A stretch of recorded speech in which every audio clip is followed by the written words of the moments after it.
তারপর তোমাকে যদি বলে আব্দুল্লাহর মা এক গ্লাস পানি গালা দাও তো, হালিমার মা একটু তাড়াতাড়ি করে খাইতে দাও তো, আর মা খালারা যদি কোনো কাজে ব্যস্ত থাকে রাগ করে কি বলবেন, মিনসিয়া মুখ পুরা কাহেকার, একটা কাম করে এসেছে তো কত মনে হয় বড় লোক হয়ে গেছে, একটু পানিটা তুমি দেবে খাইতে পারবে না, রুটি থাওয়া আছে তুমি লিয়ে খাইতে পারবে না, ভাতটা তুমি খুইলা খাইতে পারবে না।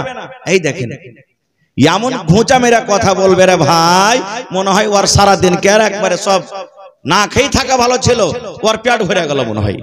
একটা হাদিস বলছে রে বহিনেরা মায়েরা, আপনাদের জন্য স্পেশাল নবীর জামানাতে নবীর বেটির ঘটনা বলছি। ওরে সুবহানাল্লাহ, নবীজির 4 জন বেটি ছিলেন। কয়টা বেটি? জোরে বলেন। 4 জন বেটি। বড় বেটির নাম কি? জাইনাব রাদিয়াল্লাহু তাআলা আনহা, উম্মে কুলসুম রাদিয়াল্লাহু তাআলা আনহা, রুকাইয়া রাদিয়াল্লাহু তাআলা আনহা। আর সব থেকে ছোট বেটির নাম কি বলেন তো? জোরে বলেন। ছোট বেটির নাম কি? ফাতেমা রাদিয়াল্লাহু তাআলা আনহা। কত সুন্দর সুন্দর নাম। আর আমাদের বেটির নাম কি জানেন? এর নাম রিঙ্কি, এর নাম পিঙ্কি, এর নাম চিঙ্কি, এর নাম কালনি, এর নাম কুড়হানি, এর নাম ঝাইটনি, এর নাম ছাইতনি। এগুলা নাম, এই নামগুলো আমরা রাখছি। এই দেখেন আমাদের দ্বীনি জ্ঞান না থাকার কারণে আজকে আমরা মোবাইলে যা দেখছি সেই নাম আমরা রাখছি। একদিনকার ঘটনা, নবীর জামাইয়ের নাম হলো হযরত আলী রাদিয়াল্লাহু তাআলা আনহু, ছোট জামাইয়ের নাম, বেটির নাম হলো ফাতেমা রাদিয়াল্লাহু তাআলা আনহা। আব্বার বাড়িতে ওরে সুবহানাল্লাহ কোন কামে কাজে কে এসেছেন? মা ফাতেমা রাদিয়াল্লাহু তাআলা আনহা এসেছেন দেখা করার জন্য। আজকে আমাদের বেটিরা নিজের বাপের বাড়ি যায় না? যাচ্ছে কি যায় না ভাই? আসে, যায়। আমাদের বিবিরাও নিজের মায়ের বাড়িতে যায়, আপনাদের বিবিরাও যায়, আপনাদের বেটিরাও আপনাদের সাথে দেখা করতে আসে, আসে না? আসে না? নবীর বেটি ফাতেমা নবীর সাথে দেখা করার জন্য গেলেন। ভালো করে শুনবেন, এই চাপি গ্রামের মায়েরা, খালারা, বহিনেরা, দেখা করার জন্য গেলেন। যেই টাইমে নবীর বাড়িতে গেলেন দেখা করব বলে আব্বার সাথে, ওই টাইমে নবীজি বাড়িতে নেই। হয়তো কোনো তাবলীগের কাজে, কামে, মাঠে মাঝে কোনো জায়গাতে গেছেন, কোনো কামে গেছেন, বাড়িতে নেই। বাড়িতে কে আছেন? নবীজির একজন স্ত্রী, যেটা হলো মা ফাতেমার সতার মা, মা আয়েশা রাদিয়াল্লাহু তাআলা আনহা বাড়িতে আছেন। সহি ঘটনা, সহি হাদিস। মা ফাতেমা বলছেন যে মা, আব্বা বাড়িতে নেই। মা আয়েশা বলছেন, না রে বেটি, তোমার আব্বা বাড়িতে নেই তো কি কথা আছে বলো, তোমার আব্বাকে আমি জানিয়ে দিব। বলছেন না, আব্বা থাকলে বলতাম, আমি চলে গেলাম। এই দেখেন মায়েরা, দেখেন তখনই ফাতেমা রাদিয়াল্লাহু তাআলা আনহা আব্বা নাই বলে একবারে সাথে সাথে নিজের স্বামীর বাড়ি চলে গেলেন। 1 মিনিটও বাড়িতে থাকলেন না। স্বামীর বাড়ির কাম, স্বামীর বাড়ির জিম্মেদারি তার মাথাতে কতখানি ছিল দেখেন। এটা বললেন না ফাতেমা, আচ্ছা আব্বা নাই তো 2 ঘন্টা বসি, আব্বা নাই তো 3 ঘন্টা বসি, আব্বা নাই তো এই বেলাটা বাড়িতে থেকে যাই, তখন আমি যাব নিজের স্বামীর বাড়িতে। না, আব্বা নাই তো আব্বার সাথে পরে দেখা হবে, কিন্তু আমি এক্ষুনি চলে যাব নিজের পুরুষের বাড়ি। কেন হইতে পারে আমার সাথে যদি আমার স্বামীর কোনো দরকার থাকে, আর আমাকে যদি না পাই তো তার মন খারাপ হয়ে যাবে। চলে গেলেন। নবীজি যখন সন্ধ্যাবেলাতে বাড়ি এলেন, তখন মা আয়েশা বলছেন, নবীজি একটা কথা জানেন? বলছেন কি? বলছে ফাতেমা এসেছিল আপনার সাথে দেখা করার জন্য, আপনার কলেজার টুকরা আপনার ফাতেমা এসেছিল। ওরে আল্লাহ, নবীজি বেটিকে কত ভালোবাসতেন, সুবহানাল্লাহ। যেমনই শুনলেন আমার সাথে আমার বেটি এসেছিল, নবীজি তখনই চলে গেলেন বেটির বাড়ি দেখা করার জন্য, রাতের বেলাতে। এবার দুয়ারে বলছেন, ফাতেমা, আলী বাড়িতে আছো? ওরা কিন্তু শুতে যাচ্ছিল, মানে শুতে গেছিল, মোটামুটি চোখ বন্ধ হয়নি, ঘুমায়নি, কিন্তু বিছানায় শুতে গেছে। ধড়ফড় করে বিছানা উঠছে। আমার নবী বললেন, ফাতেমা রে, জামাই বাবু আলী কোথায় আছে? বলছে আপনার জামাই বিছানে কিন্তু শুতে গেছে। নবী আমার বললেন, এ ফাতেমা, আলী তোমরা যেমন ভাবে শুতে আছো তোমরা থাকো, তোমরা দুজনই বিছানে শুতে থাকো, আমি তোমাদের কাছে আমি চলে আসছি, ঘরে আসছি। এবার নবীজি আমার ঘরে চলে গেলেন। ওরে সুবহানাল্লাহ, মা ফাতেমা বলেন, আমরা 4 পাই অর্থাৎ খাটে আমরা শুতে আছি। এক সাইডে আমি ফাতেমা শুতে আছি, এক সাইডে আমার আলী আমার স্বামী শুতে আছে। আমাদের দুজনের মধ্যখানে আমার আব্বা জান কিন্তু বসে গেলেন। আমি একদিকে ফাতেমা, একদিকে আলী, আমাদের দুজনের মধ্যখানে নবী বসে গেলেন। ভালো করে শুনবেন হাদিসটা, খুব সুন্দর হাদিস। এবার নবী বললেন, বেটি রে, আমার সাথে তুমি দেখা করার জন্য গেছিলে আম্মা, আমি শুনলাম তুমি আমার সাথে দেখা করার জন্য গেছিলে, কি তোমার কাজ ছিল রে মা, কি কারণে তুমি আমার সাথে দেখা করার জন্য গেছিলেন? এই আমার গ্রামের ভাইয়েরা মায়েরা খালারা শুনেন, যখন নবীজি বললেন বেটি রে কি কারণে তুমি গেছিলে রে মা, কি কারণে তুমি দেখার জন্য গেছিলে, এইবারে ফাতেমা নিজের হাত খানটাকে এরকম ভাবে দেখিয়ে দিলেন, আব্বাকে নিজের হাত খানটা দেখালেন, আব্বা গো আমার হাতের দিকে দেখেন গো আব্বা জান, এই যে আপনি আমার হাতের দিকে দেখেন। কেন হাত খানটা দেখালেন? নবী আমার হাত খান যেমন দেখলেন, ওরে আল্লাহ আমার নবীর কলেজার টুকরা হলেন ফাতেমা। নবী বলেছেন আমার ফাতেমাকে যে কষ্ট দেয় নবী আমাকে কষ্ট দিল, আমার ফাতেমাকে যে ভালোবাসে নবী যেন সে আমাকে ভালোবাসলো। এবার নবী যখন দেখলেন ফাতেমার হাতে ছোট ছোট হয়ে ফোঁসা পড়ে গেছে, ফাতেমার হাতে ফোঁসা পড়ে আছে, ফাতেমার হাতে সাদা সাদা হয়ে ফোঁসা পড়ে আছে, কোনোটা ফোঁসা গলে গেছে, কোনোটা ফোঁসা কিন্তু এখনো গলেনি, হাতটা রক্তে রক্তিত হয়ে জলহলাহান হয়ে আছে। নবী আমার বললেন ফাতেমা কি বেটি রে তুই আমাকে দেখালি, তোর হাতে কেন ফোঁসা পড়ে আছে আম্মা, তোর হাতে কি কারণে ফোঁসা পড়ে আছে? এই আমার গ্রামের মায়েরা খালারা শুনেন, এইবারে নবীজের বেটি ফাতেমা বলছেন আব্বা গো আপনার আমার স্বামীর বাড়িতে অর্থাৎ আপনার জামাইয়ের বাড়িতে কাম কাজ করে করে জাতা পিছে পিছে ইন্দারা থেকে কানে পানি তুলে তুলে কুয়া থেকে পানি তুলে তুলে জাতা পিছে পিছে আমার হাতে কিন্তু ফোঁসা পড়ে গেছে, তাই আপনার কাছে গেছিলাম, যদি আপনি একটা আমাকে চাকর গলা দিতেন, যদি একটা আমাকে বান্দি গলা দিতেন, যদি আমাকে একটা নকরানি গলা দিতেন, আমার বাড়িতে থাকতো, আমার কাম কাজ করতো, আমি আপনার কলেজার টুকরা ফাতেমা কিন্তু আরাম পাইতাম। আমি শুনেছি আপনি লড়াই করে অনেক দাস দাসী পেয়েছেন, যদি একটা সে দাস দাসী গলা আমাকে দিতেন আমার কিন্তু কত আরাম হতো। নবী তখন বলছেন ফাতেমা একটা কথা বলবো রে মা। বলছে কি আব্বা? বলছে তুমি আমার কাছে যে গোলাম চেয়েছো, গোলাম থেকে ভালো জিনিস তোমাকে যদি আমি দিই তো তুমি সেটা নিবে কি? আপনি বলেন আপনার বেটি আপনাকে এসে বলছে আব্বাজি একটা ছাগল গলা দাও তো, আমাকে একটা ছাগল দাম দাও, আর আপনি বলছেন ধুর রে বেটি ছাগল নিয়ে কি করবি, চল তোকে আমি 20,000 টাকা দামের একটা গরু কিনে দিচ্ছি। আপনি বলেন কোনটা নিবে আপনার বেটি? ছাগল নিবে না গরু নিবে? কথা বলেন না যে ভাই কি নিবে? গরু নিবে। তো নবী বলছেন যে তুমি আমার কাছে গোলাম চাইতে এসছো, তো গোলাম থেকে যদি ভালো জিনিস দিতে তুমি কোনটা নিবে? ফাতেমা বলছেন নবীজি আমি ভালো জিনিসটা নিব। ভালো জিনিসটা কি এবার আমি পরে বলছি, পরে বলছি ভালো জিনিসটা। তার আগে একটু বলছি যে ফাতেমা নিজের পুরুষের বাড়িতে কাম কাজ করে করে হাতে লীলে পড়ে যেত, খোঁসা পড়ে যেত। ফাতেমাটা কে? ফাতেমাটা কে জানেন? ওরে সুবহানাল্লাহ, নবী আমার বলেছেন আমার ফাতেমা জান্নাতের ভিতরে যাবে রে, আমার ফাতেমা জান্নাতের ভিতরে যাবে। শুধু জান্নাতের ভিতরে যাবে না, যত মহিলারা জান্নাতের ভিতরে যাবে, যত নারীরা জান্নাতের ভিতরে যাবে, যত মহিলারা জান্নাতের ভিতরে যাবে, সমস্ত নারীদের মহিলাদের জান্নাতের ভিতরে নেত্রী হবেন, জান্নাতের ভিতরে সরদারনি হবেন আমার বেটি ফাতেমা। ওই জান্নাতি মেয়ে ছেলে, ওই জান্নাতি মেয়ে ছেলের সরদারনি ফাতেমা নিজের স্বামীর বাড়িতে কাম কাজ করে করে হাতে ফোঁসা পড়ে যেতেন, তাও নিজের পুরুষের পরে রাখতেন না, রাখতেন না। আর আজকে আমাদের অবস্থা কি জানেন? একটু যদি খুলে কাম কাজ করতে হয় পুরুষের বাড়িতে, কত কত বেটি ছেলে কত কত বহিন আছে, একবারে পট করে মাকে ফোন লাগিয়ে দিবে, মা গে ই লিস্সি লাগার বাড়িতে আর থাকতে পারবো না গে মা, আর আমি ভাত খেতে পারবো না খো। কেন রে বেটি কেনে কি হয়েছে? বলছে কি হয়েছে, শুধু আমাকে কাম করেছে, এটা কর ওইটা কর ওইটা কর, আমি আর পারবো না গে মা থাকতে, তাড়াতাড়ি করে কাহো কি পাঠা আমি চলে যাবো, ই মিনসার ভাত আর খেতে পারবো না খো। যদি মা খালারা যদি হুঁশিয়ার হয় বেটিকে বুঝাবে, না বেটি এরকম কথা বলতে হয় না, এরকম কথা কইতে হয় না, বুঝাইবে।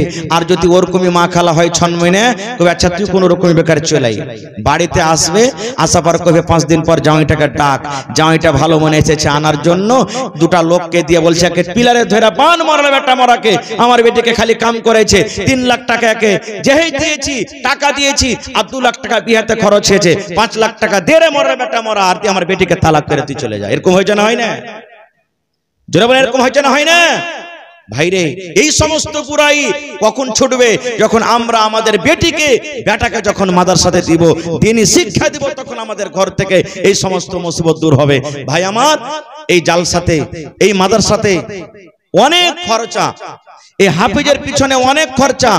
আজকে মোটামুটি এই মাথার পাগড়ি, 1 টাকার কোরআন, এই দেখেন পাঞ্জাবি, 1 টাকার পায়জামা আর 1 টাকার লাঠি মাদ্রাসার তরফ থেকে দেওয়া গেছে না? মাদ্রাসার পক্ষ থেকে দেওয়া হয়েছে না, হয়নি? একটা মোটামুটি সেটা কত খরচা হয়েছে? মোটামুটি 2000 টাকার কম হবে না? 2200 টাকা।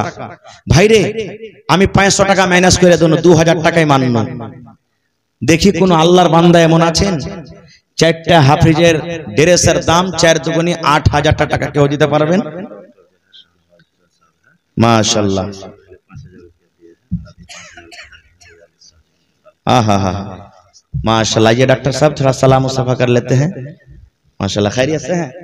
ये डॉक्टर शहनवाज आलम साहब है ना? माशाल्लाह। इसमें कितना है? 5000। इससे पहले 5000 दिए हैं, अल्हम्दुलिल्लाह। तो डॉक्टर साहब से ही दरखास्त करेंगे कि 4 बच्चों का जो सेट है और 3000 दे करके आप दे दीजिए इंशाअल्लाह। अल्लाह ताला आपको सही सलामत रखेगा और रोजी रोजगार में अल्लाह ताला बरकत देगा इंशाअल्लाह ताला। 5000 दिए हैं और 3000 सिर्फ आपसे मांग रहे हैं इंशाअल्लाह। नारे तकबीर, अल्लाहु समाद। देखिए हमारे डॉक्टर शहनवाज आलम साहब कितना दिलदार और खुश नसीब हैं कि हमारे हाफिज कुरान को 2-2000 करके जो लिबास दिया गया है, अल्लाहु समाद, उनके लिए 8000 रुपया इस मदरसा को दे रहे हैं। अल्लाहु समाद। रब्बना ज़लमना अनफुसना व इल्लम तगफिर लना व तरहमना लनकुनन्ना मिनल खासिरीन। अल्लाहु समाद। এই দেখেন 8000 টাকা পূরণ করে দিলেন আমার ডাক্তার ভাই, সুবহানাল্লাহ। আল্লাহু সামাদ। হে রব্বুল আলামিন, তোমার বান্দার পরে তুমি দয়া করো আল্লাহ, তুমি রহম করো আল্লাহ। 8000 নয় 8 লক্ষ টাকা মনে করে তুমি কবুল করে নাও। মনের আশাকে আল্লাহ পুরো করো। রোজি রোজগারি আল্লাহ বরকত দাও। কামাই দামেতে আল্লাহ তুমি বরকত দাও। দুনিয়ার ভেজাল, দুনিয়ার ফিতনা থেকে আল্লাহ বাঁচিয়ে রাখো। যতদিন দুনিয়াতে বাঁচবে ইমানের হালাতে রাখো, নেককার দিনদার করে রাখো আল্লাহ। যারা কবরবাসী হয়ে গেছেন, আত্মীয় স্বজন কবরে চলে গেছেন, তারকে কবরে তুমি জান্নাতের বিছানা দিয়ে দাও। রব্বানা তাকাব্বাল মিন্না ইন্নাকা আনতাস সামিউল আলিম। আমিন। আহা, এই দেখেন আমার আলহাজ ইরফান আলী সাহেব, সেক্রেটারি মাদ্রাসা হাজা, একটা ছেলের জন্য দিলেন নাকি? তো হাজি সাহেব ডাবল করতে পারবে না? দিয়েছে আলহামদুলিল্লাহ, যা দিয়েছে দিয়েছে। এখন হাফ সেক্রেটারি সাহেব দেখেন, ওয়ার মাথাতে তো গোটে মাদ্রাসা নাকি? ওয়ারি মাথাতে গোটে মাদ্রাসা, মনে করেন যে পিলার একটা। সুবহানাল্লাহ। এই দেখেন আমার মাওলানা নাদবি সাহেবের শ্বশুর বেলে, ওরে আল্লাহ, মানুষ কহে যে ডাহিন সবাইকে খাইবে কিন্তু জামাইকে খাইবে না খো। হ্যাঁ, তাহলে তো ইনশাআল্লাহ হবি। হ্যাঁ, সেক্রেটারি সাহেব ইনশাআল্লাহ আর 2000 টাকা দিয়ে কমসে কম 2টা ছেলের সেট পুরা করে দেবেন ইনশাআল্লাহ। এখন না পারলে পরে দিয়ে দিবেন, কিন্তু দিয়ে দিবেন ইনশাআল্লাহ। কহেন বাপজি আলহামদুলিল্লাহ, কহেন। দিয়েছেন তো 2000 দিলেন বাজি, আর আগো দিয়েছেন আলহামদুলিল্লাহ। আর মাত্র 2000 টাকা চাহাচ্ছি বাপজি। এখন না পারবেন 2 দিন 5 দিন পরে দিন, কিন্তু দিয়ে দিন আপনি ইনশাআল্লাহ। বাকি করবেন না তো লগদে করে দেন বাজি, দেন লগদ ইনশাআল্লাহ। দিলদার মানুষ আছেন, দিতে পারবেন ইনশাআল্লাহ তাআলা। নারে তাকবীর, মাশাআল্লাহ। তো ভাইরে এই দেখেন আপনার মধ্যে আর কেউ নেই কোন আল্লাহর বান্দা যে মাওলানা আমি একটা হাফিজের জোড়ার দিব? আরে কমসে কম বেটারাকে হাফিজ করতে পারিনি, দোয়া করে নাই বসে বসে, আল্লাহ এরকম আমার বেটা যেন আমিও হাফিজ করতে পারি। আল্লাহ যদি আমার বেটা না আছে, করতে না পেরেছি, কমসে কম যে হয়েছে আমি আল্লাহ তার জন্য একটা আমি এক সেট আল্লাহ 2000 টাকা আমি দিয়ে দেবো আমাদের সাথে। সুবহানাল্লাহ। যদি কোনো ভাই বলেন যে না পারবো না 2000, তো একটা পাগড়ির দাম কমসে কম 500 টাকা দিয়ে দেন, একটা পিরনের দাম কমসে কম 500-700 টাকা দিয়ে দেন, কেউ একটা পায়জামার দাম দিয়ে দেন। আমার মায়েরা খালারাকে বলবো, এই যে দেখেন কোরআন এই ছেলেরকে হাতে কমসে কম 1 টাকার কোরআনের দাম, কেউ 200, কেউ 300, কেউ 400, কেউ 500, কেউ 1 কোরআনের দাম, কেউ 2 ঘন্টা কোরআনের দাম দিয়ে দেন। আপনারা ছেলে পিলের হাত দিয়ে পাঠান, মাদ্রাসার ছাত্র গালাকে পাঠান। जी जी जी बांग्ला नहीं समझ रहे हैं, उर्दू समझ रही है, बच्चे कोई माँ है, जी जी जी जी जी जी जी माशाल्लाह माशाल्लाह। तो हमारे इस हाफिज कुरान के जो गार्जियन हजरत हैं या जो उनकी माएँ बहनें आई हैं, मैं भी उन लोगों से दरखास्त करता हूं कि आप लोग भी अगर चाहते हैं कि इस बच्चे के लिए 2-2 हजार 1-1 हजार गिफ्ट के तौर पर इस मदरसा में जमा करेंगे तो आप लोग भी दे सकते हैं और जरूर दें। इंशाअल्लाह अल्लाह ताला आपको दुनिया आखिरत में कामयाब करेगा इंशाअल्लाह ताला। माशाल्लाह माशाल्लाह। ये देखें हाफिज रफीकुल इस्लाम माशाल्लाह 500 टका दिए हैं और इससे पहले भी दिए थे। माशाल्लाह देखिए 500 रुपया दिए हैं। अल्लाह ताला उनके दान को कबूल करे, इज्जत से नवाजे, रोजी रोजगार में अल्लाह बरकत दे। माशाल्लाह माशाल्लाह। कौन है हाफिज राशिद साहब? हाफिज राशिद साहब, उनके वालिद मोहतरम अब्दुल बारी साहब 5000 रुपया दिए हैं। माशाल्लाह नारे तकबीर। तो वो चले गए हैं, कहाँ है? थोड़ा सलाम मुसाफा करेंगे। माशाल्लाह आइए माशाल्लाह। ये देखिए माशाल्लाह जज़ाकल्लाह। अपनारा उठें भाई एक ऐसे बहुत दिलदार आदमी है माशाल्लाह माशाल्लाह।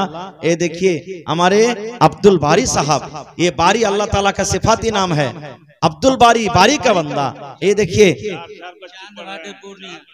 चांद भट्टी पूर्णिया से आए हुए हैं और माशाल्लाह माशाल्लाह यहाँ 4 बच्चे पढ़ते हैं माशाल्लाह। और इस साल एक हाफिज कुरान भी बन गए हैं। अल्लाह समद। तो भाई साहब और कुछ कर सकते हैं इनमें आप? होगा इंशाल्लाह 3000 और 3000, ज्यादा नहीं करेंगे आपसे। आप 5000 दिए हैं, 3000 दे दीजिए जी इंशाअल्लाह। नारे तकबीर। देखिए हमारे हाफिज अब्दुल रशीद के वालिद मोहतरम भाई अब्दुल बारी साहब 8000 रुपए इस मदरसों को दिए हैं। 5000 नगद और 3000 बाकी इंशाअल्लाह कुछ दिन के बाद दे देंगे। अल्लाह ताला हमारे भाई साहब को सही सलामत रखे, इज्जत से नवाजे, अहले आयाल को तमाम मुसीबतों से बचाए, इस दुनिया से गुजर गए हैं जी माशाल्लाह माशाल्लाह। हाफिज मोहम्मद गुलफाम के वालिदा साहिबा 500 रुपया दिए हैं माशाल्लाह।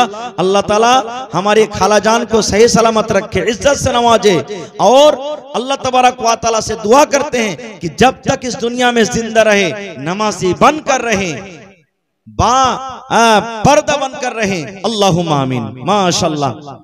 और कोई है हमारे माएँ बहने, कोई भाईजान किस हाफिज कुरान के लिए 500 200 1000 2000 करके इस मदरसा को देंगे इंशाअल्लाह अल्लाह तबारक व तआला सदक़े जारिया के तौर पर कबूल करेंगे और दुनिया आखिरत में अल्लाह ताला आपको कामयाब करेंगे इंशाअल्लाह ताला। आइए हमें भी बुला ले मौला, हमें भी बुला ले, जलवा दिखा दे मौला, जलवा दिखा दे। हमें भी बुला ले मौला, हमें भी बुला ले, जलवा दिखा दे मौला, जलवा दिखा दे। हमें भी बुला ले मौला, हमें भी बुला ले, जलवा दिखा दे मौला, जलवा दिखा दे। मस्जिद भी तेरी, मदरसा भी तेरा, तामीर करा दे मौला, तामीर करा दे, तामीर करा दे मौला, तामीर करा दे। अल्लाहुम्मा आमीन। मस्जिद भी तेरी, मदरसा भी तेरा, तामीर करा दे मौला, तामीर करा दे, तामीर करा दे मौला, तामीर करा दे। मस्जिद भी तेरी, मदरसा भी तेरा, तामीर करा दे मौला, तामीर करा दे। हमें भी बुला ले मौला। माशाल्लाह माशाल्लाह। हाफिज गुलफाम अबू ताहिर, हमारे भाई अबू ताहिर साहब ने 200 रुपया दिए हैं माशाल्लाह। जज़ाकल्लाह यकल्लाह बारकल्लाह। और कोई हमारे भाई साहब जो 200 500 1000, अगर पैसा नहीं है मोबाइल में है तो ऑनलाइन भी दे सकते हैं आप, और मकई है तो मकई भी लिखा सकते हैं, धान भी दे सकते हैं। हमारे माए बहने अगर पैसा नहीं है तो अंगूठी हार जेवरात में भी आप लोग दे सकती हैं जी। हाफिज मोहम्मद मुदस्सिर इब्न मुंतजिर आलम 2100 रुपया दिए हैं, चांद भट्टी से 2100 रुपया दिए हैं। माशाल्लाह, जज़ाकल्लाह, हयाकल्लाह, बारकल्लाह, अल्लाहुम्मा सल्ली अलैहि, अल्लाहुम्मा बारिक अलैहि। अल्लाह ताला उनके दान को कबूल करे, इज्जत से नवाजे, रोजी रोजगार में अल्लाह ताला बरकत दे। माशाल्लाह, जज़ाकल्लाह, बड़े अब्बू हैं, माशाल्लाह माशाल्लाह। देखिए खुशनसीब है वो माएँ, खुशनसीब है वो वालिद मोहतरम जिनका बेटा आज हाफिज कुरान हुए हैं। अल्लाहु समाद। नबी ने फरमाया अल्लाह तबारक व तआला क़यामत के दिन इन हाफिजों से फरमाएगा, ऐ हाफिज कुरान, जिस तरह तुम लोगों ने दुनिया में पढ़ा था, आज एक एक आयत पढ़ते जाओ और एक एक सीढ़ी ऊपर में चढ़ते जाओ। तुम्हारी जगह, तुम्हारी मंजिल वही होगी जहां तुम कुरान का आखिरी आयत पढ़कर खत्म करोगे। अल्लाहु समाद। ये मामूली बात नहीं है। अल्लाहु समाद। एक एक हर्फ में 10-10 नेकी मिलेगी, एक एक हर्फ में 10-10 नेकी मिलेगी। अल्लाह ताला हमारे उन माओं को वो नेकी से नवाजेंगे जिन्होंने बेटी की तरह इनको पाला पोसा, तीनों टाइम खाना दिया। अल्लाहु समाद। इंशाअल्लाह अल्लाह तबारक व तआला क़यामत के दिन उनको भी भरपूर बदला देंगे इंशाअल्लाह ताला। माशाल्लाह। तो हमारे एक खालो जान 500 रुपया दिए हैं। अल्लाह ताला उनके दान को कबूल करे, इज्जत से नवाजे, रोजी रोजगार में अल्लाह ताला बरकत दे। अल्लाहुम्मा आमीन। আর কেহ নেই আপনার ঘে মধ্যে দেওয়ার মতন? রাইত হয়ে গেছে মেলাই ভাই। দেখেন কতলাল ইনসান ও মা আকফারা, আল্লাহ কোরআনে বলছেন আল্লাহ কি মার ইনসান পার कैसा না শুকরা है। ম্যাগ হলো আল্লাহর কোন মাসলাহাত এতে লুকিয়ে আছে যেটা আমরা বুঝতে পারি না। মেলায় মানুষ হয়তো এটা কইবে এ মুলবিরা পাপী রে, এই লাগে ম্যাগ হয়ে গেল। জি না, এটা ভুল কথা। মেলায় মানুষ আল্লাহ তাআলা জোঁক যে দিয়েছে, জোঁক কি ফায়দা আছে? মশা দিয়েছে, কি ফায়দা আছে? সাপ আছে, মানুষ কামড়াতে গেলে মরে ইচ্ছে মানুষ।